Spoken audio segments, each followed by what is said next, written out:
오늘 또 그대의 최고의 날입니다. 임은미 선교사 묵상입니다. 2025년 4월 2일 수요일 최고의 날.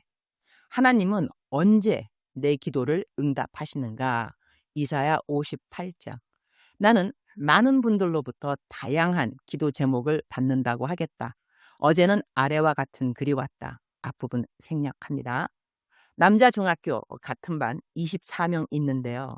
그중 아이들 7명에서 8명 정도가 반 애들 다 보는데 팬티를 벗고 보여주고 남자들끼리 뽀뽀하고 1호 커플, 2호 커플 만들고 화장실도 둘이 같이 들어가고 동성애 성행위를 하는 듯한 서로 액션을 취하고 너도 이리 와 보라고 애들한테 그러나 봐요.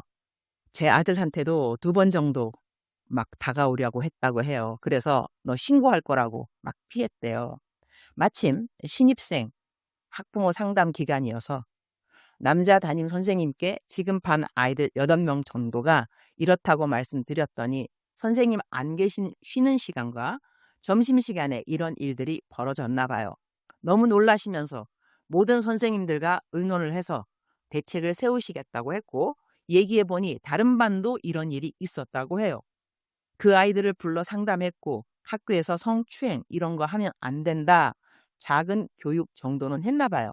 상담을 해보니 아이들이 나쁜 건지 모르고 장난인 줄 알고 그랬다고 안 하겠다고는 했다고 합니다. 이게 저번 주까지 일입니다. 어제 월요일 아들에게 물어보니 그 아이들 조금 자제하는 듯한 행동은 하고 있다고 합니다. 목사님, 진짜 우리나라 교육이 너무 심각한 것 같습니다. 중학교 아이들이 심각한 줄 알고 있었지만 이렇게 심각한 줄을 몰랐습니다. 애통해하며 그 아이들을 위해 기도해야 하는 건지 남편이 반대하는 기독교 대안학교를 보내야 하는 건지 계속 기도하고 있습니다. 모든 게 답답해 기도하러 왔습니다. 짧게 쓰려 했는데 길어져서 죄송합니다.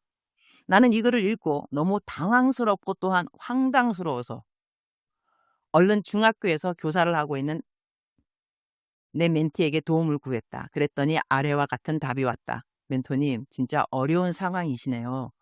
먼저 동성애를 포함해서 성과 관련된 이슈는 아무리 작은 일이라고 해도 선생님한테 이야기해서 학교에서 공론화를 시키면 학교 차원에서 최선을 다해 근절시키려고 할 거예요.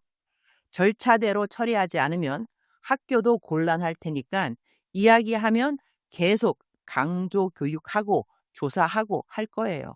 그러니 좀 괜찮아진 듯 해도 반복되는 일이면 다시 말씀드리는 게 좋을 것 같아요.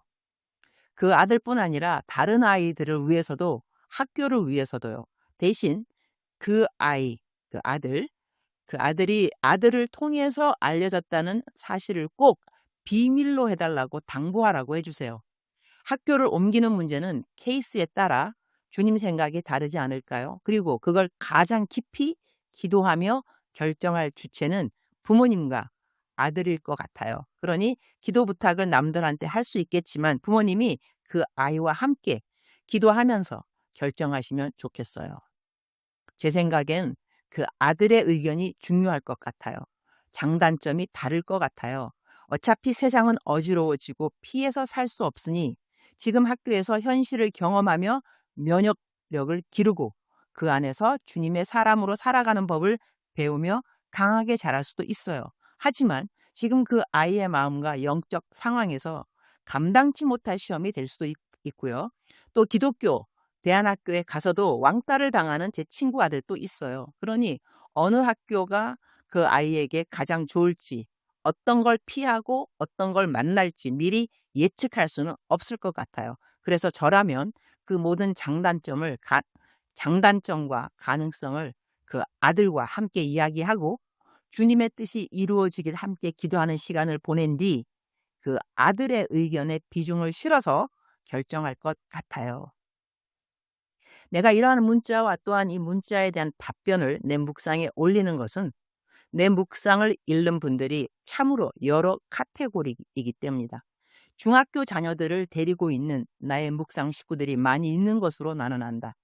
그래서 이러한 질문과 답변이 그분들에게 도움이 되리라 생각되어서 내 묵상에 올렸다. 그리고 중학교 아니면 초등학교에 자녀들이 없다 할지라도 이러한 문제들이 우리나라 공립학교에 있다는 것을 인지하게 되면 우리는 함께 기도할 수 있게 되리라고 믿는다. 우리말 성경 이사야 58장 3절. 그들은 우리가 금식을 하는데 왜 주께서는 보시지 않습니까? 우리가 통회하며 괴로워하는데 왜 주께서는 모른 채 하십니까? 라고 말한다. 그러나 보라, 금식하는 날에 너희는 너희가 즐겨하는 일을 하고 있고 너희가 부리는 일꾼들을 혹사시키고 있구나. 6절. 내가 받고 싶은 금식은 이런 것들이 아니냐? 부당하게 묶인 사슬을 끌어주고 멍에의 줄을 풀어주는 것, 압제받는 사람을 자유롭게 놓아주고 모든 멍에를 부숴버리는 것이 아니냐? 7절.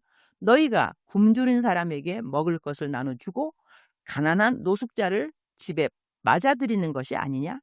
헐벗은 사람을 보면 옷을 입혀주고 내 혈육을 못 본 채 하지 않는 것이 아니냐? 8절. 그렇게만 하면 내 빛이 새벽 동력처럼 터져나올 것이고 내 상처는 빨리 아물 것이다. 그리고 내 오름을 밝혀주실 분이 내 앞에 가시고 여호와의 영광이 내 뒤를 보살펴 주실 것이다.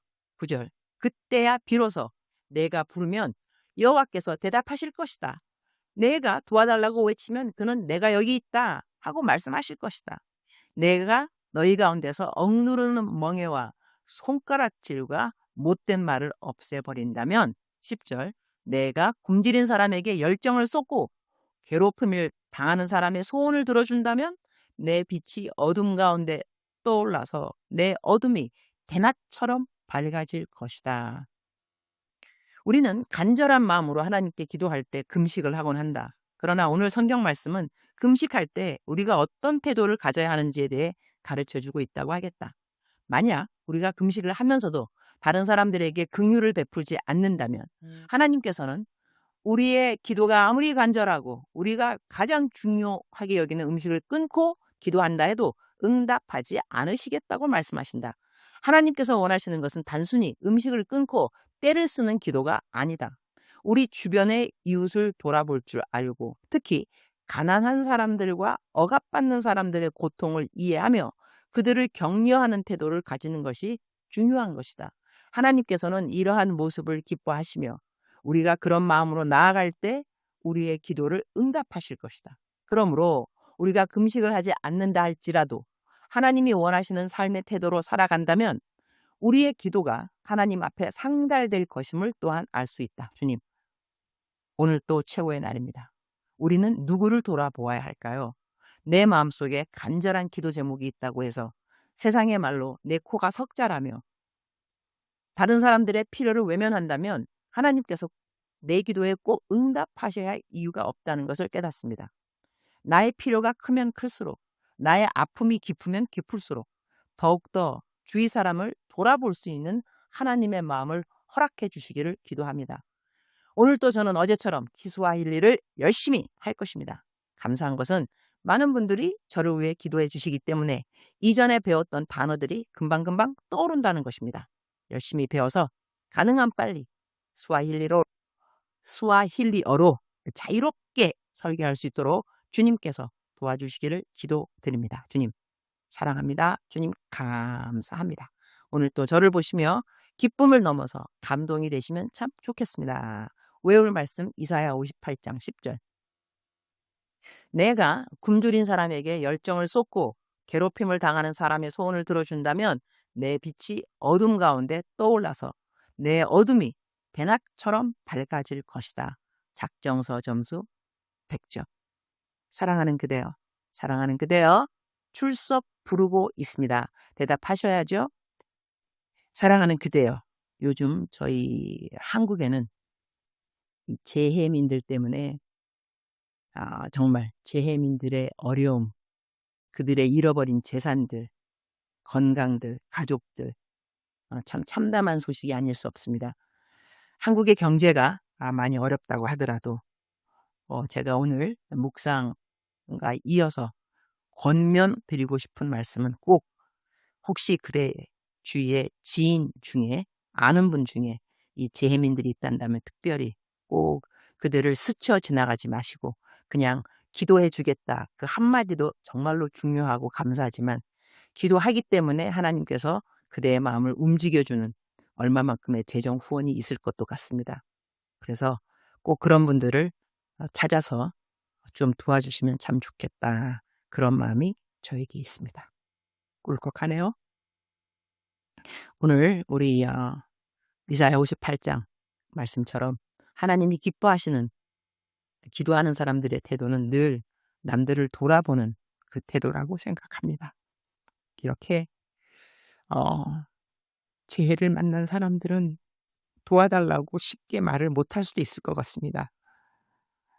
저도 도와드리겠다고 말하는데도 계좌번호를 안 주시는 분도 있더라고요. 하지만 우리들이 꼭 한 사람이라도 돌아보면서 조금이라도 도움을 주게 된다면 하나님께서 기뻐하시는 태도라고 저는 믿습니다. 사랑하는 그대여 사랑합니다. 사랑하는 그대여 축복합니다. 오늘 또 그대의 최고의 날입니다.